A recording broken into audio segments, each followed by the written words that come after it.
नमस्कार, आदाब, सत श्री अकाल, अस्सलाम वालेकुम। मैं हूं मोहम्मद अहमद काज़मी, लेकर आया हूं आपका पसंदीदा कार्यक्रम आपके रूबरू। अक्सर हमारे दर्शक एक सवाल बार बार करते हैं, कहते हैं कि डॉक्टर विश्वरूप राय चौधरी को बुलाओ, आप अपनी शो में उनसे बात करो, कुछ आगे की बात करो।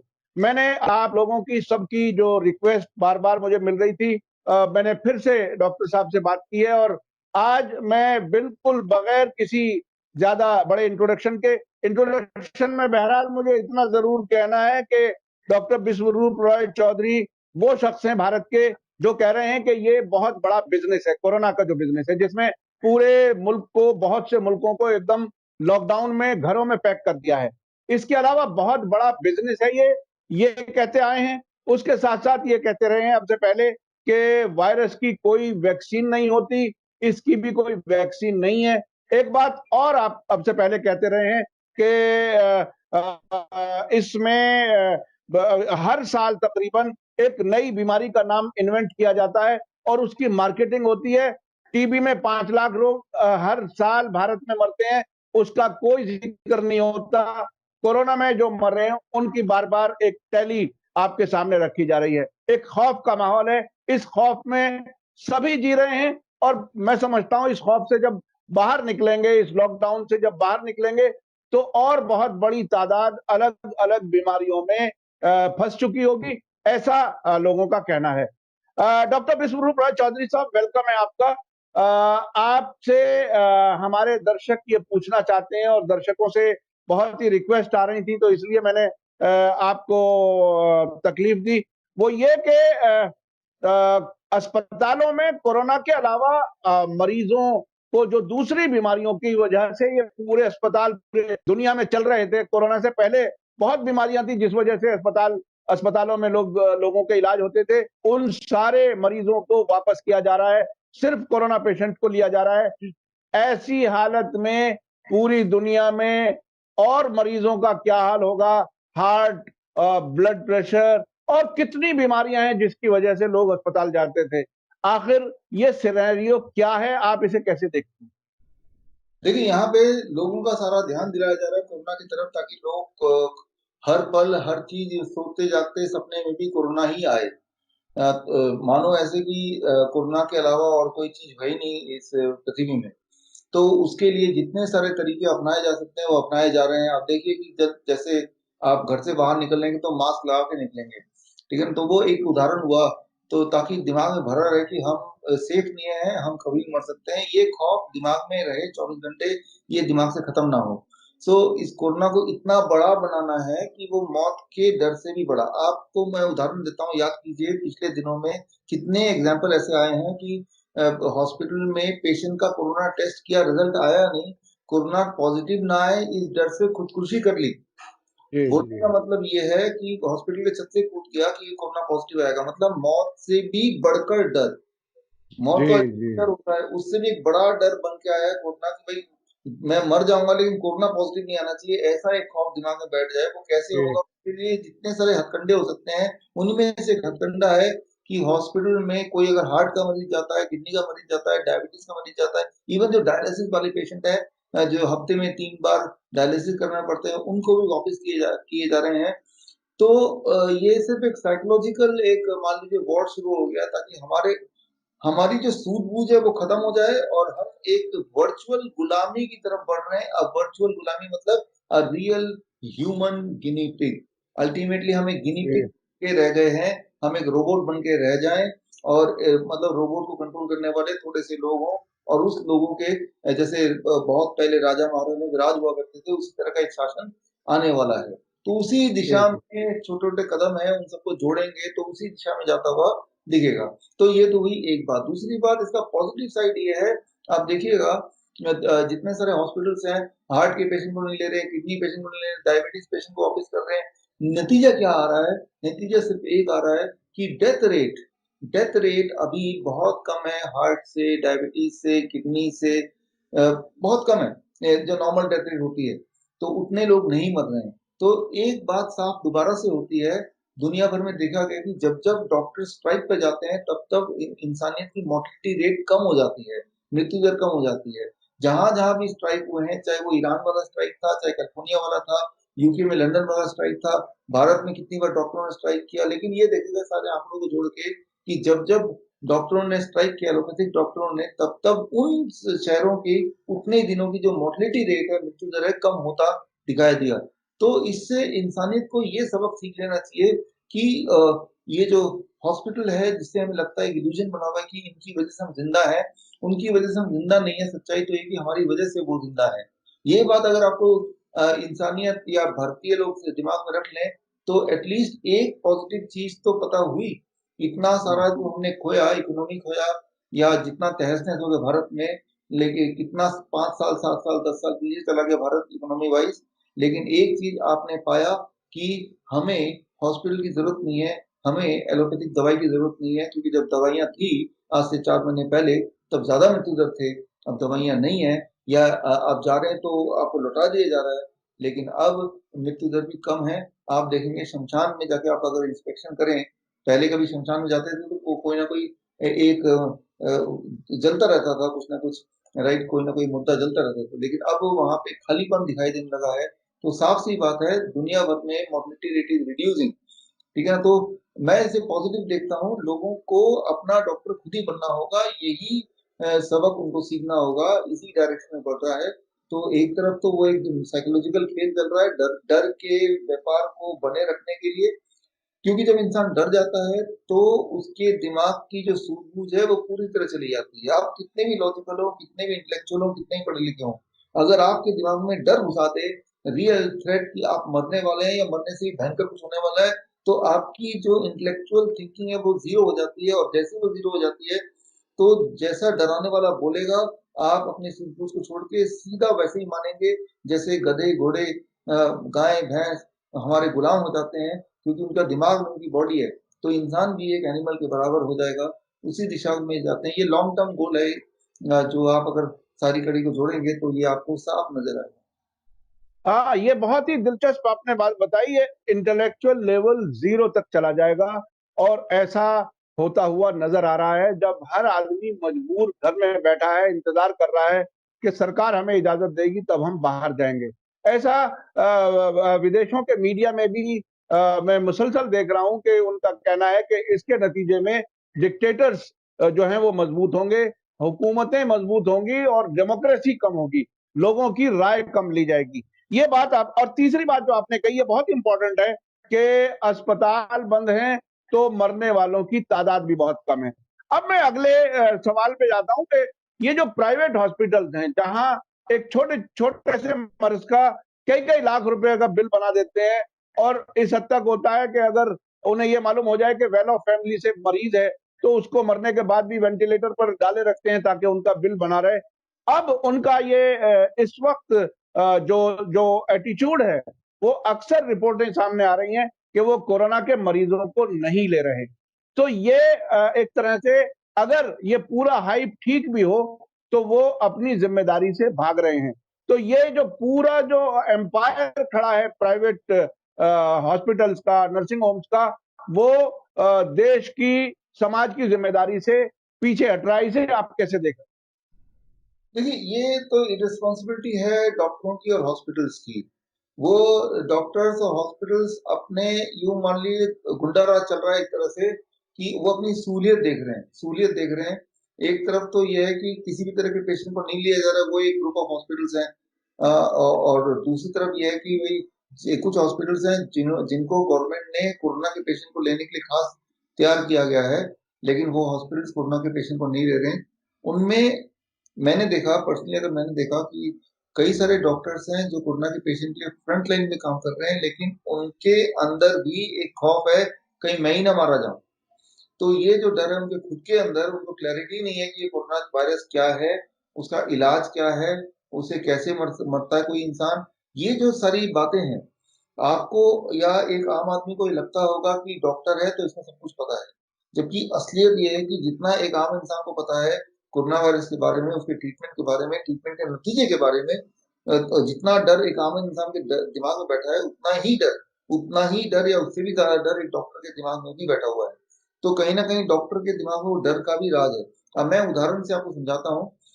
इस वक्त आज हम बैठे हैं 2 मई, और आज गवर्नमेंट ने आज से कुछ दिन पहले से ऑलरेडी ये जारी किया था कि जो प्राइवेट क्लिनिक्स हैं वो खोल सकते हैं अपनी दुकानें, जैसे डेंटिस्ट की दुकानें खुल सकती हैं। लेकिन जो लोग व्यूअर्स हैं वो अपने अपने शहर के डेंटिस्ट की दुकानों का चक्कर लगाएं अभी।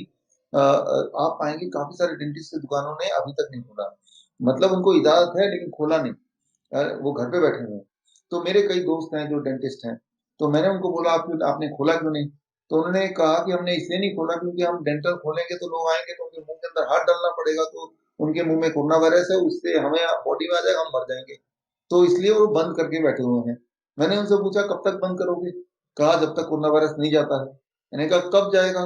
कहा 3 तारीख का इंतजार करते हैं, गवर्नमेंट बताएगी कि चला गया है, और अगर गवर्नमेंट बताएगी चला गया तो हम खोलेंगे।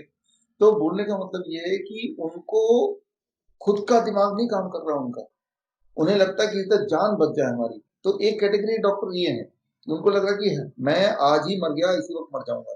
तो वो जी। डॉक्टर की जो एक इंटेलेक्ट है वो नहीं है उनकी, एक आम जनता की जो सोच है उसी से वो मैच करता है, और उसी से प्रेरित ये एक्शन है।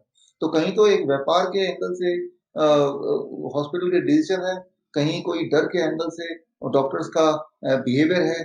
तो इन सारी चीजों का एक मिश्रण है, एक मान लो एक चटनी सा बन गया, एक खिचड़ी सा पक गया है। तो जो भी हम देख रहे हैं, लेकिन अल्टीमेटली उसमें जो सबसे ज्यादा नुकसान हो रहा है कॉमन आदमी का हो रहा है। तो मैं तो यही बोलूंगा एक आम आदमी के लिए कि ये समय आ गया है कि आपके बॉडी का ध्यान अगर कोई रख सकता है तो वो आप खुद हैं। आप किसी डॉक्टर या हॉस्पिटल पे डिपेंड करेंगे तो देखिए नतीजा आपके सामने ही है। और जो चीज एक बार हुई है, जो इंसानियत में पहले कभी नहीं हुई, तो जाहिर सी बात है उसके होने की पॉसिबिलिटी आगे भी बनी रहेगी। आफ्टर ऑल कोरोना आया है तो कभी हंटा भी आएगा, हंटा वायरस। हंटा वायरस जाएगा तो एक और वायरस आएगा। कोई गारंटी नहीं है कि इसके बाद कोई और वायरस आएगा या नहीं आएगा, ये भी कोई गारंटी नहीं कि कोरोना वायरस जाएगा ही। आज तक सृष्टि में कोई वायरस आया तो है, गया नहीं है, लेकिन वापस इंसानियत मर सकती है, हम और आप मर सकते हैं, वायरस यही रहने वाला है। हमें सीख लेना चाहिए वायरस का रहना, रात में से छुप के रहना। अच्छा, अभी जो इस वक्त दुनिया का हाल है, अब तो 2 लाख से ऊपर क्रॉस हो गई तादाद मरने वालों की, और अमेरिका में बहुत बुरा हाल है। अब आपकी जो अब तक की समझ, जो थ्योरी, जो इंटरव्यूज के जरिए सामने आया है, उससे जो हिम्मत बनती है, उसके साथ साथ जब इतने बड़े फिगर के मरने की खबर सामने आती है, तो वो हिम्मत फिर टूटती है।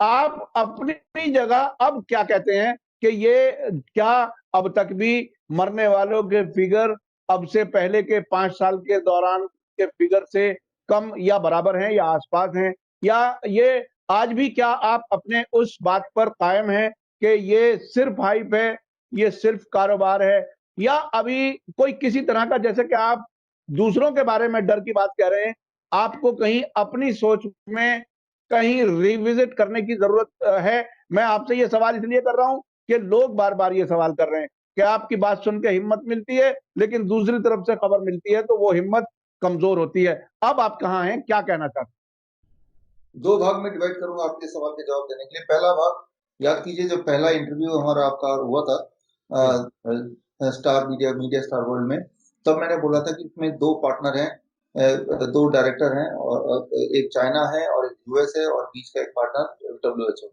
इनका किराया करार खेल है। ये बात है फरवरी की, राइट, जी जब हम जी जी। पहले उसमें था। और तब मैंने बताया था शुरुआत किया चाइना ने, खत्म करेगा यूएस ने, खत्म करेगा यूएस। अब देखिए पूरे दुनिया में जितने कोरोना के पेशेंट डिटेक्ट हुए हैं उनमें से 1/3 यूएस के हैं।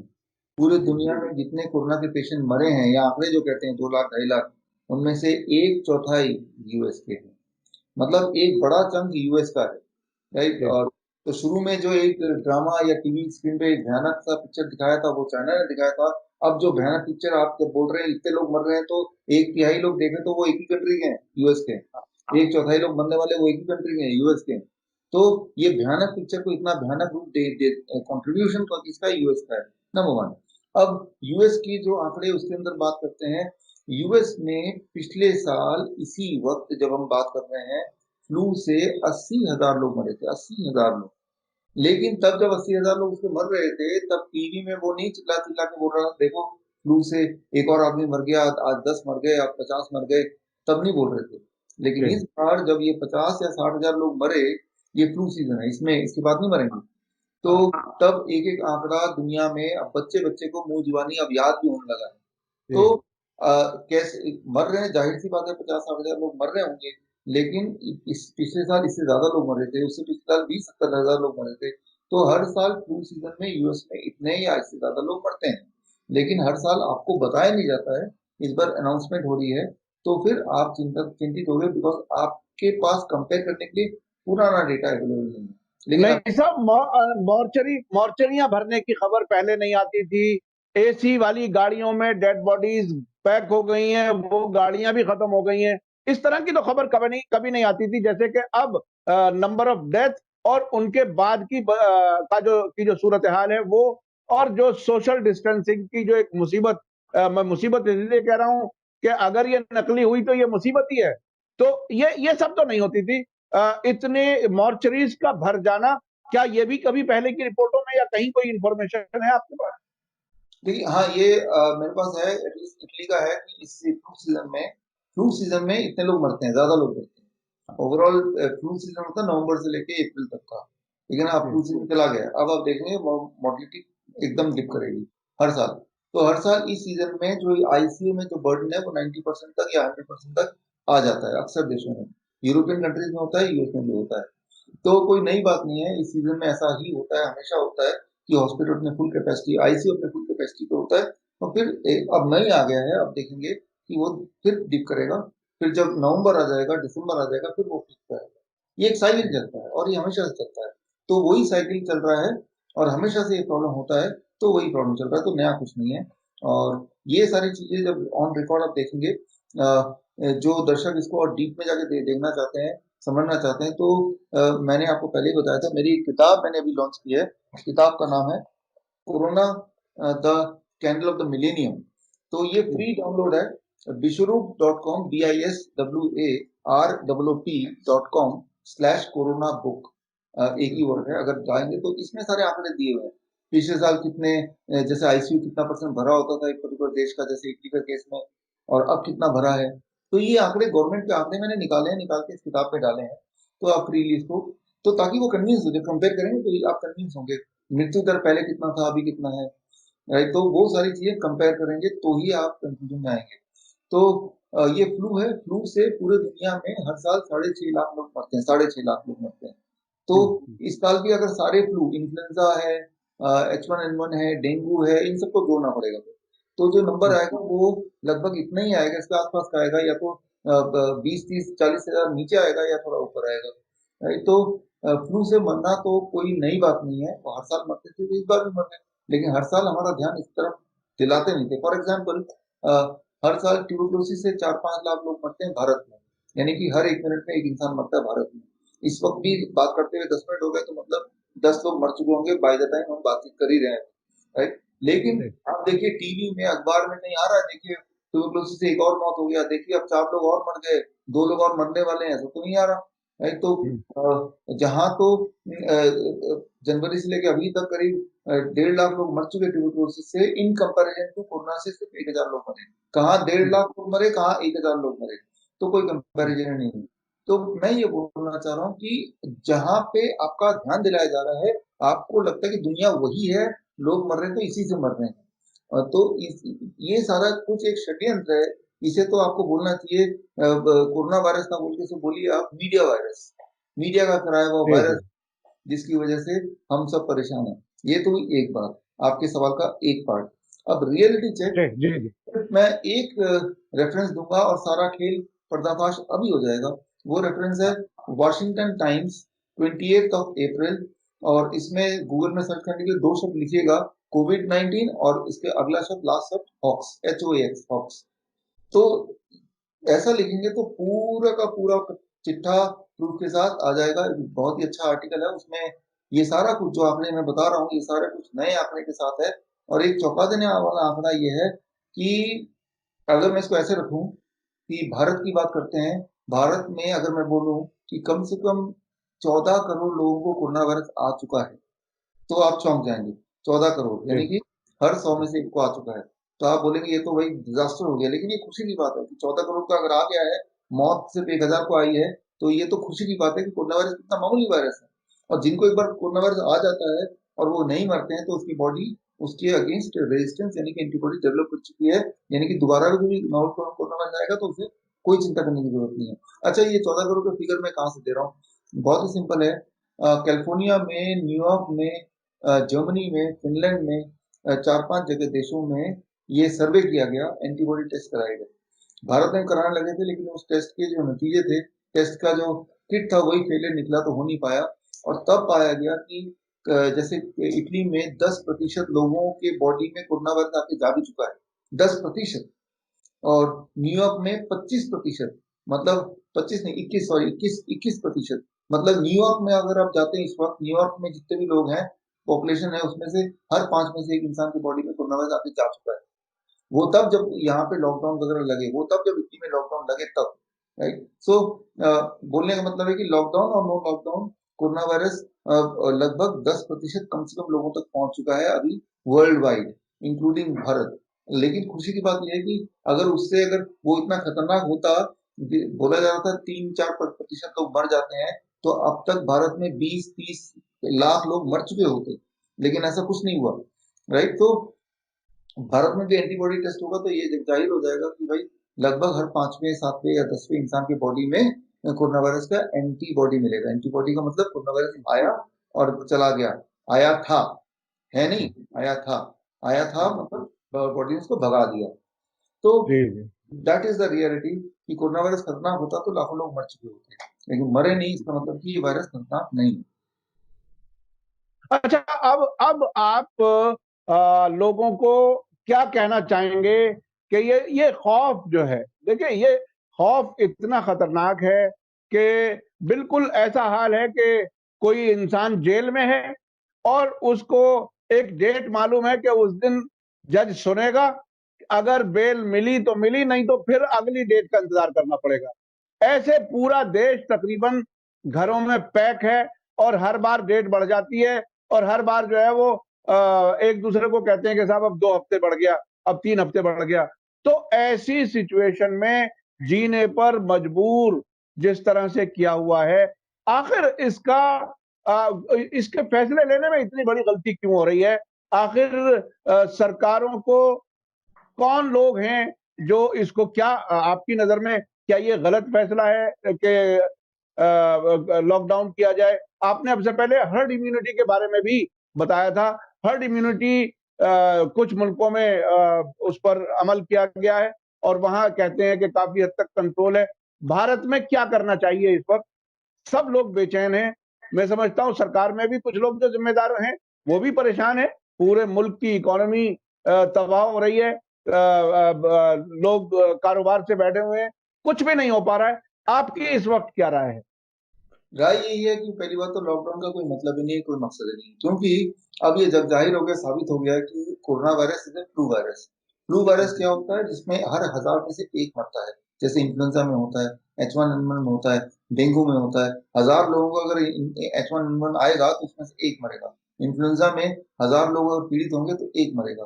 तो ये सारी जो बीमारियां हैं इनमें 1000 में से एक मरता है, बाकी 999 लोग बिना किसी दवाई के ठीक हो जाते हैं। इसका मतलब इसकी कोई दवाइयां है ही नहीं और उसके बिना भी ठीक हो रहे हैं। तो यानी कि ये इतना कॉमन और इतनी नॉर्मल चीज है कि जिसमें बिना दवाई के भी इंसान ठीक हो जाया करता है।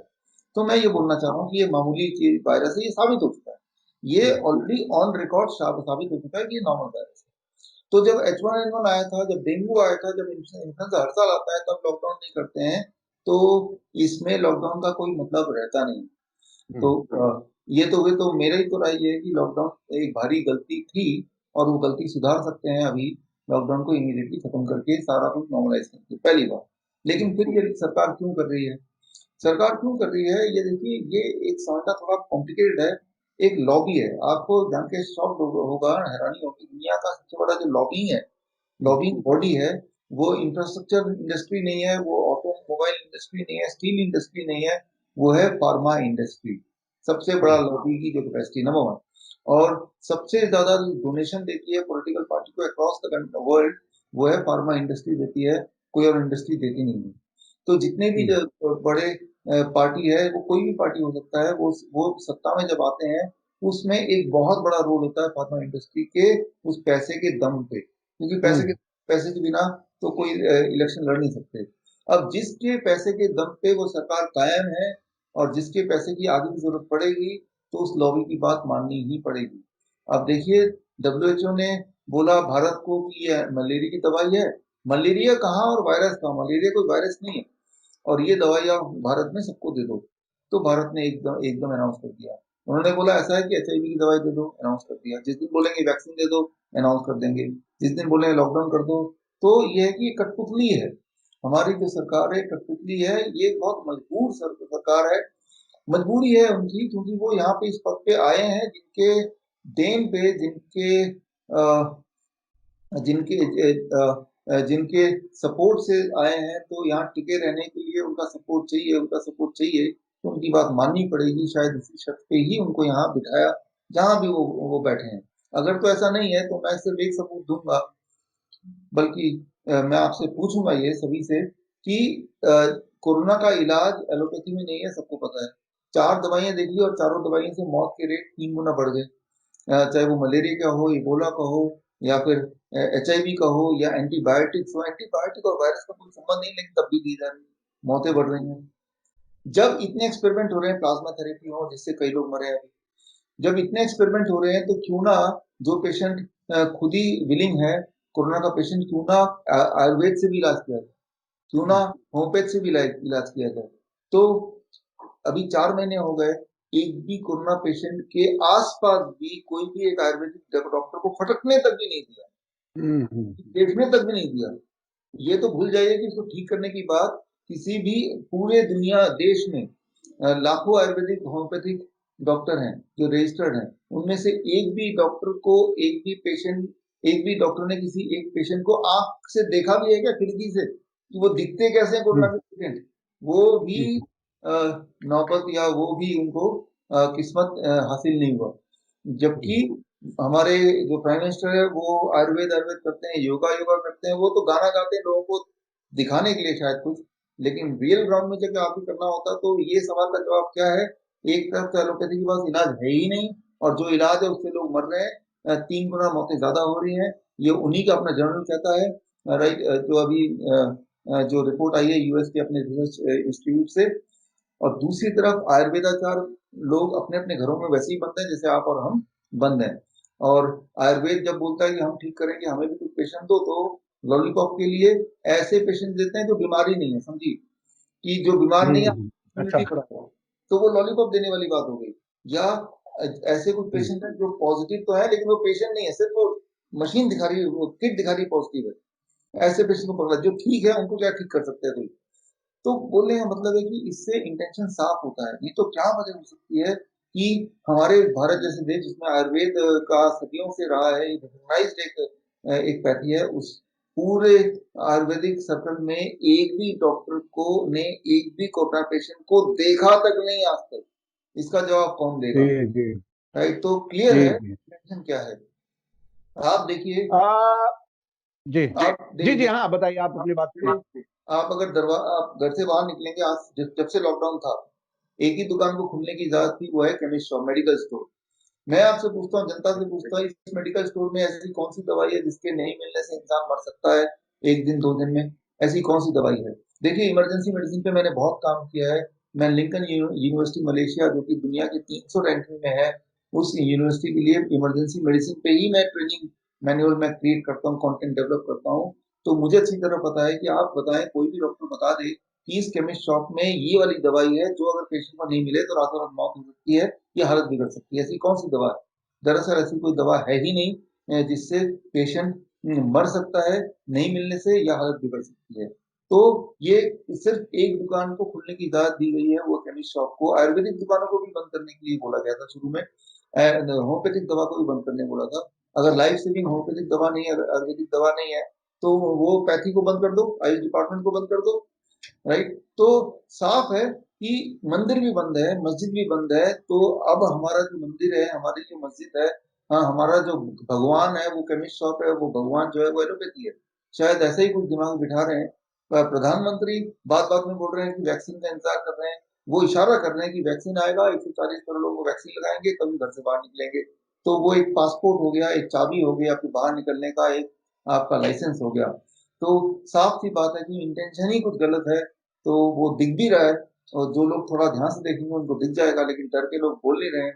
आगे जाके लोग बोलेंगे, जिन जिन की नौकरी छूटेगी तो उनको फिर चीजें ज्यादा क्लियर दिखेगी। अभी क्या है कि अपने कंफर्ट जोन में बैठे हैं लोग, टीवी में देख रहे हैं, आपको भी देख रहे हैं, हम भी देख रहे हैं, तो उतना फर्क पड़ नहीं रहा है, लेकिन देश को एक होने की जरूरत बहुत बहुत शुक्रिया डॉक्टर विश्वरूप रॉय चौधरी साहब, आपने बहुत सी हकीकतों से पर्दा उठाया। ये बात सही है कि आपके खिलाफ भी बहुत लोग बोलने की कोशिश करते हैं। कोई कहता है कि आप तो एक्सपर्ट ही नहीं है, लेकिन आपने जिस तरह से फैक्ट्स को बताया, डिटेल्स बताई, वो भी बताया कि इतने लोग हर साल मरते हैं, ये भी बताया कि ये इतना फार्मा इंडस्ट्री का शायद दुनिया भर की जो सरकारें हैं डेमोक्रेसीज में, उनको सबको उनकी फंडिंग जाती है। तो ये एक बहुत बड़ा स्कैम नजर आता है। मैं तो एज ए जर्नलिस्ट कभी कभी महसूस करता हूं कि जब कभी ये पूरा स्कैम डिटेल्स सामने आएंगी, जिस तरफ आप बार बार इशारा कर रहे हैं, तो पता चलेगा कि आखिर पूरी दुनिया के साथ कितना बड़ा धोखा किया गया। ये मैं दर्शकों के लिए छोड़ रहा हूं, वो अपने फैसले खुद लें। लेकिन डॉक्टर विश्वरूप राय चौधरी अपनी एक राय रखते हैं, शुरू से अभी तक, आगे तक अपनी राय पर डटे हुए हैं और प्रूफ के साथ ये सारी चीजें बता रहे हैं कि आखिर ये कितना बड़ा स्कैम है। इसी के साथ मुझे दीजिए इजाजत। धन्यवाद, शुक्रिया, जय भारत, जय हिंद। मीडिया स्टार वर्ल्ड के और वीडियो देखने के लिए हमारे चैनल को सब्सक्राइब करें और सीधे नोटिफिकेशन पाने के लिए बेल आइकन दबाएं। और अगर हमारी खबर सच्ची और अच्छी लगे तो अपने व्हाट्सएप, इंस्टाग्राम, फेसबुक और ट्विटर अकाउंट पर जरूर शेयर करें।